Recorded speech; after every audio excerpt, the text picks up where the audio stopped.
Magandang umaga po sa inyong lahat. Ito naman po si Dr. Jeff Ho. Ipatuloy po natin yung pag-discuss yung tungkol sa ating Dr. Jeff Ho diet na sigurado po tayo na talagang papayat po kayo for as long as susundin po ninyo bawat payo natin. At syempre, kailangan ito ng disiplina sa parte po ninyo. Walang magagawa ang doktor pag wala po kayong disiplina, no? So, nasa amin ang payo, nasa inyo ang gawa. Nabanggit po natin yung tungkol sa pwede magdagdag ng 10% na puro gulay kapag 90% busog na po kayo. Bakit pwede? Kasi, unang-una, ang gulay hindi po nakapagdagdag sa timbang po ninyo. Kasi, wala pong calories po ito dahil hindi po ito madigest ng bituka po natin. Sinadya po ng Panginoon na may gulay po tayo. Okay? Bukod sa hindi madigest, ito pong mga gulay ay nagpo-provide po particularly vitamin B complexes. Okay? So, bakit ginawa ng Panginoon ng gulay? Hindi naman madigest. Useless. Hindi po useless. Magaling po ang Panginoon natin. And thou shall not question His creations. So, bakit kailangan ng gulay? Hindi pala madigest. Ang gulay po kasi, isa rin yan para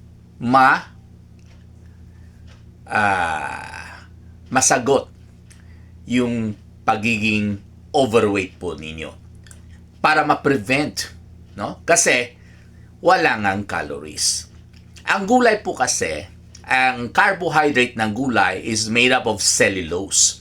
Ang plant cellulose, plant kasi, because gulay, they're kind of plants, no?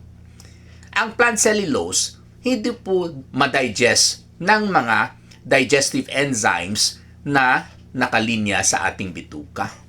Kaya po, yung kinain natin na gulay ay tuloy-tuloy po sa papuntang puwet po natin. Sorry kung kumakain po kayo.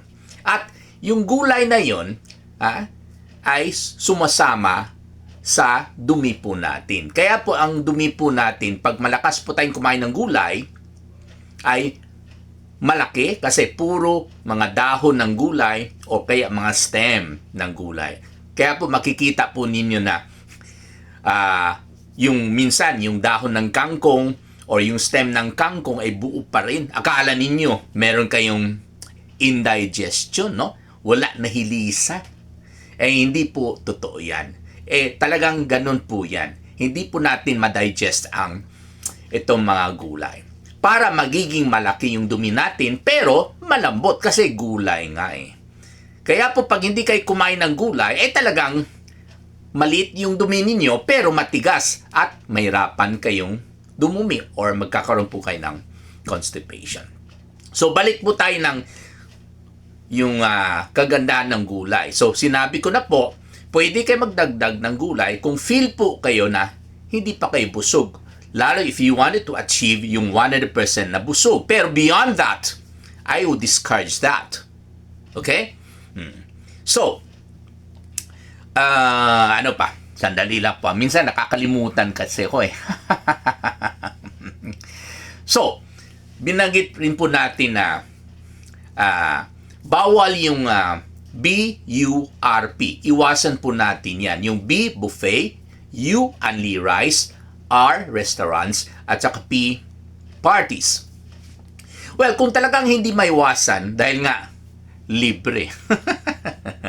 Pwede. Pero pagdating doon, dala-dala po ninyo yung disiplina. At, syempre, huwag niyo kalimutan yung payo natin. Huwag niyo kalimutan yung Dr. Jeff Ho diet. So, ibig sabihin, pwede rin kayong magpunta doon para hindi magagalit yung mga restaurants, no, sa akin. Pero, ganun din po, 90% busog lamang. So, pag may makikita kayo na, uy, ano itong ulam na ito? Parang masarap ata. O, syempre, restaurant pwede kayong kumain.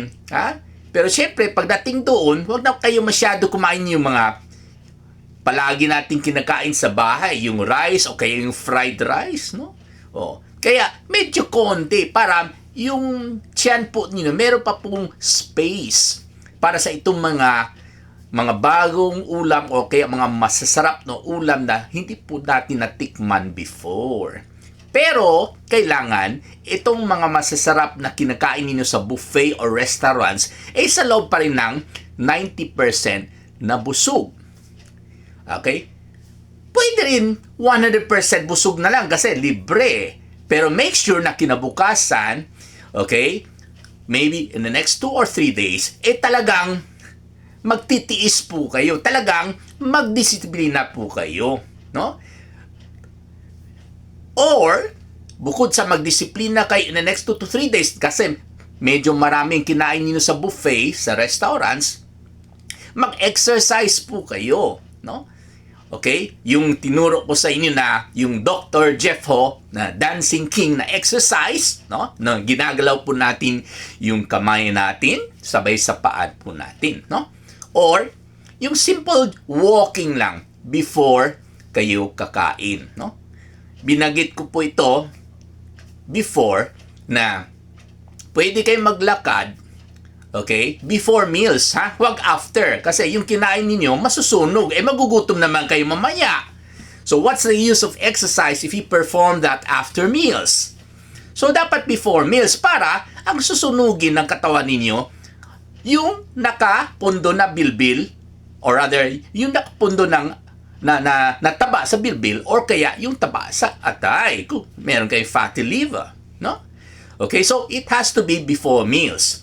30 minutes walking exercise para sunugin yung bilbil po ninyo, para liliit, no? Para sunugin ninyo yung taba na deposit sa katawan ninyo kasi malakas kayo kumain the day before sa buffet or sa restaurants. Okay? So before walking, you can drink 2 glasses of water para ma-replace kaagad yung pawis po ninyo. At kahit may konting tubig pa, the moment you start eating, at least okay yun kasi medyo busog na po kayo, di ba? Para hindi na kayo kakain ng marami. As a matter of fact, I always advise my patients to drink 1 glass of water before meal time para pag kumain sila, mas madali po sila mabusog. Maraming salamat po at itutuloy po natin yung ating Dr. Jeff Ho Diet sa susunod po na video natin.